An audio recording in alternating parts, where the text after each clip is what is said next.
Good morning. When there are so many words and voices out in the world, I find it helpful to turn to Scripture. James, the brother of John, wrote, "Dear brothers and sisters, take note of this. Everyone should be quick to listen, slow to speak, and slow to become angry." I feel a strong need right now to listen to our Black brothers and sisters in the community, expressing not only their anger, but their grief. They are a hurting community. And if we can tolerate our own discomfort in order to listen, we'll hear the human stories in the midst of the clamor of voices.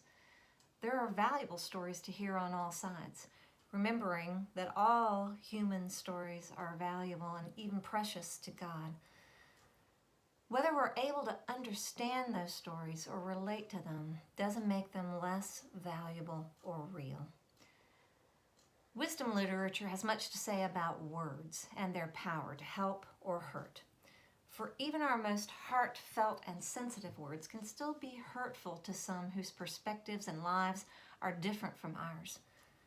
The writer of Proverbs says, "The tongue has the power of life and death. The words of the reckless pierce like swords, but the tongue of the wise brings healing." And again from Proverbs, "Let the wise listen and increase their understanding."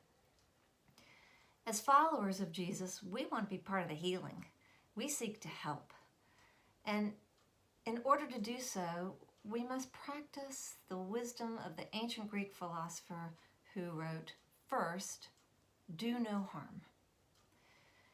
Listening first, before we speak, can be a healing action. And the work ahead of us is for healing, inclusion, and justice, not necessarily reconciliation. Race relations in America are not ready to be reconciled because there has never been a time of right and just relationships among races. That is yet to be foreseen. Let it be so in our times. In this crisis, it's possible listening may accomplish far more than words ever could if we listen in order to get to the core issues. The truth must be named, because nothing but the truth will set us free.